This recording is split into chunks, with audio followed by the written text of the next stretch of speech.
Take a look at this super cute makeup organizing tray that I was given so I could give you guys a review. I was really impressed with the overall quality of it and just how many pieces you can fit in here.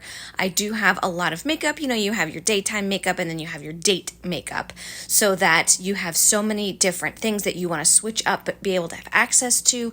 I have loved being able to use this, and I really do love the quality of it. I think it is gorgeous. If you're like me, you are always looking for another way to organize all of your makeup and make it look cute at the same time, especially when you store everything on your countertop. But also this would be great if you are storing it underneath a sink, but it's so cute. This is something you're going to want to keep on top of your countertop. I absolutely love the gold accents on here.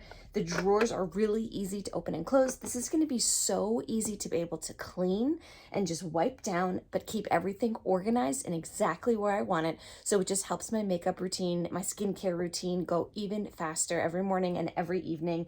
This is a really great product. The gold accents are so cute, and I really do love that it is two separate pieces, so you could use just one or the other, but I absolutely love the way it looks stacked. It has this really elegant feel to it, even though it is plastic, which I do love, so that for any makeup spills, it's really easy to wipe up. It looks really cute on a countertop, doesn't take up too much space, but it's really compact in terms of just how much it can hold in all of these little drawers and cubbies. Definitely recommend.